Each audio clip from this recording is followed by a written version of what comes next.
राम राम दोस्तों, जय बाबा नीम करोली महाराज जी की जय, शिव शंकर भोलेनाथ जी की जय, हनुमान जी की जय, श्री राम जय, माता सीता की जय हो, मेरी आदि पराशक्ति माँ पार्वती जी की जय हो, मेरी माँ जगदम्बा शिरोवाली जय, हनुमान जय, श्री गणेश भगवान जी की। हे मेरे प्रभु, हे मेरे दाता, मेरे सभी भाइयों के ऊपर सदैव कृपा दृष्टि बनाओ, दया दृष्टि करो मेरे बाबा, मेरी यही प्रार्थना है आपकी शरण में।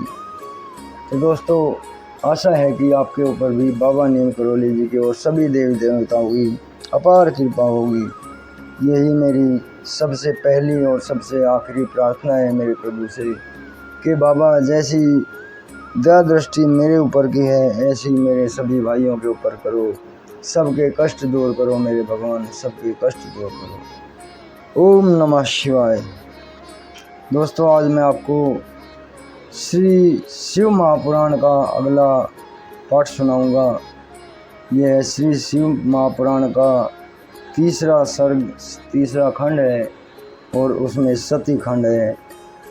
इसमें शुरू करते हैं शिव सती का विवाह। तो अभी आपसे विनती है दोस्तों, पूरा ज़रूर सुने इसे, और आपके ऊपर मुझे पूरा विश्वास है कि महादेव ज़रूर कृपा करेंगे। जय शिव शंकर भोलेनाथ। शिव सती का विवाह। ब्रह्मा जी ने बताया, मेरे शिव जी के पास पहुंचने पर उन्होंने सती की कुशल क्षेम पूछी और दक्ष का विचार भी पूछा। मैंने सांत्वना देते हुए भगवान शिव को सब समाचार सुनाए। दक्ष अपनी पुत्री का विवाह आपसे करने को सहमत है। अब आप शुभ मुहूर्त और लगन विचार कर पानी ग्रहण कीजिए।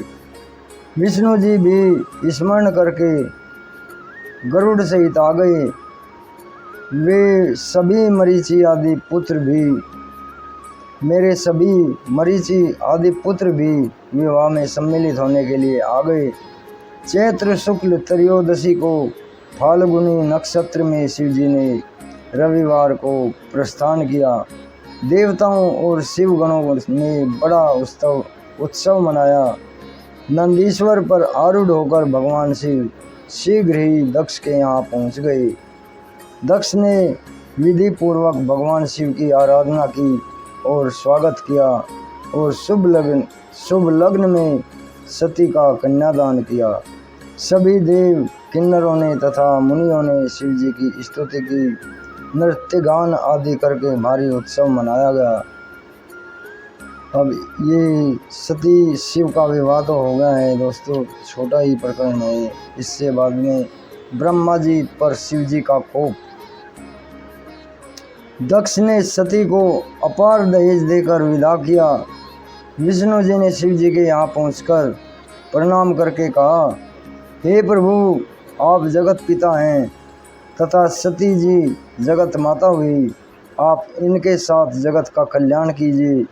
ब्रह्मा जी ने बताया, शिव जी और सती ने मेरी आज्ञा से अग्नि की प्रतिदक्षिणा की। नृत्यादि का उत्सव हुआ।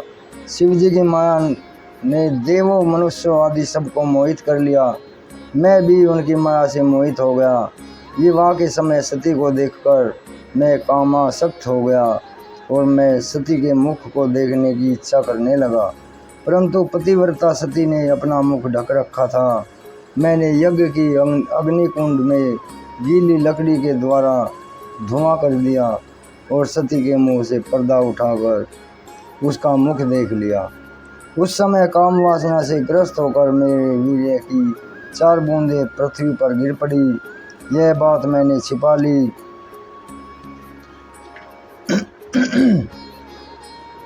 परंतु शिव जी ने अपने तीसरे नेत्र द्वारा यह सब देख लिया। वे क्रोध में भरकर त्रिशूल से मुझे मारने के लिए दौड़े और कहने लगे, अरे पापात्मा, तूने यह क्या निंदित कार्य कर दिया। विवाह के समय मेरी पत्नी का मुख अनुराग पूर्वक देखा। विष्णु जी ने के समझाने पर भी शिव जी बोले कि मैं इस पापात्मा को मार डालूंगा। इसने सती को कामांध होकर देखा है। इसका वीर्य भी स्खलित हो गया। मैं इस अपराधी का वध करूँगा। शिव जी के ऐसा कहने पर सारे देवता कांप उठे। इसी समय विष्णु जी शिव जी की स्तुति करने लगे। श्री हरि कहने लगे, हे महेश्वर, हम तीनों देवता आपके ही स्वरूप हैं।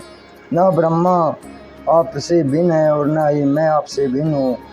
आप सब कुछ जानते हैं। आप शिव ही अनंत है और स्वरूप है। आप में नित्य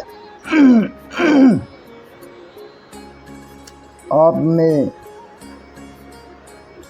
मैं न ब्रह्मा आपसे भिन्न है, न ही मैं आपसे भिन्न हूँ। आप सब कुछ जानते हैं। आप शिव ही अनंत और स्वरूप हैं। आप में नित्य, दीर्घ और आदि कोई भी विशेषण नहीं है। विष्णु के इस प्रकार समझाने पर शिव जी प्रसन्न हो गए और मुझे माफ़ कर दिया। हे नारद, शिव जी के मुझे अक्षमा कर देने से सभी देवता भगवान शंकर की स्तुति करने लगे। मैंने भी पूरी तरह से उनकी स्तुति की। तब भगवान शंकर सबके सामने मुझसे बोले, हे ब्रह्मा, अब तुम निर्भय हो जाओ और मेरी आज्ञा से अपना मस्तक स्पर्श करो।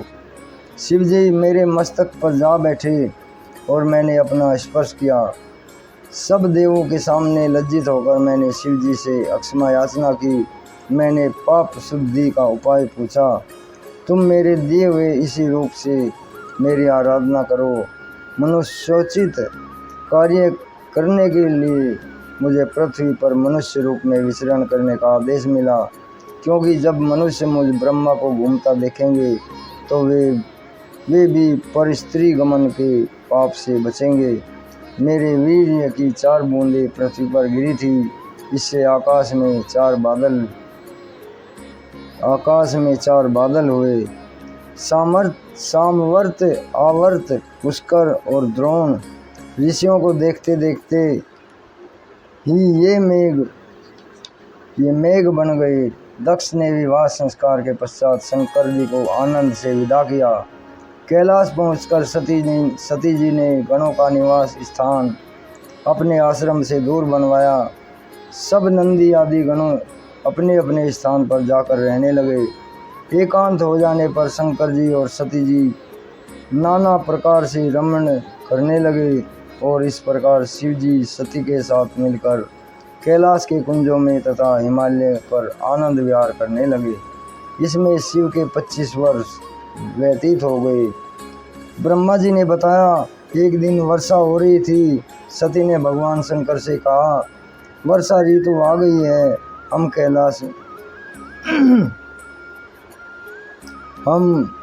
अब हमें कैलाश, हिमालय, काशी या पृथ्वी पर रहने योग्य स्थान पर निवास करना चाहिए।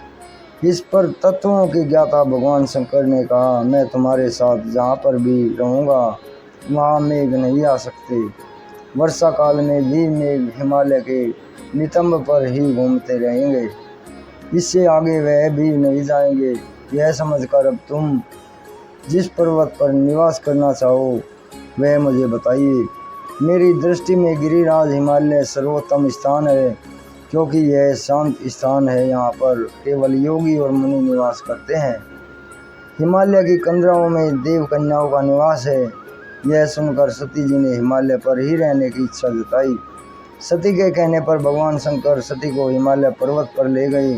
वहाँ की प्राकृतिक छटा अनुपम थी। वहाँ पर भगवान शंकर ने सती जी के साथ 10,000 वर्ष तक निवास किया।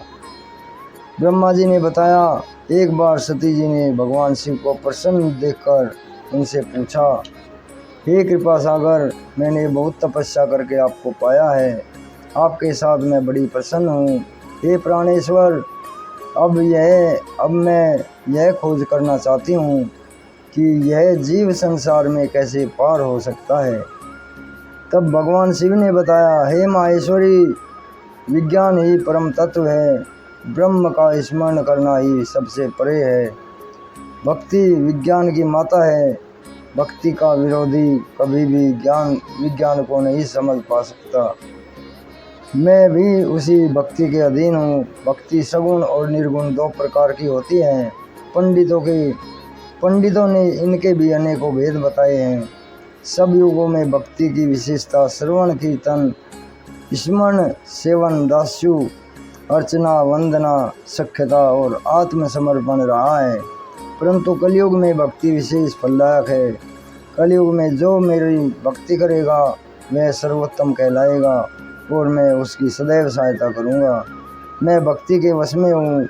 साथ ही शिव जी ने भक्तों का महत्व का कथा और इतिहास और वर्णाश्रम धर्म आदि वेदों शास्त्रों और ज्योतिष शास्त्रों तथा अन्य शास्त्रों को तत्वत्व कहा। इस प्रकार कथा प्रसंग बताते हुए उन्होंने हिमालय के दूसरे स्थान में विहार किया। तो अभी दोस्तों इतना ही। आज कल मैं आपको इससे आगे सुनाऊंगा सती की शंका। तो आगे अभी मैं आज्ञा लेता हूँ। शिव शंकर भोलेनाथ जी की, श्री राम जी की, बाबा नीम करोली जी की और हनुमान जी की सदैव कृपा आपके ऊपर बनी रही, यही मेरी प्रार्थना है दोस्तों। जय श्री राम, जय शिव शंकर भोलेनाथ जी, जय बाबा नीम करोली महाराज।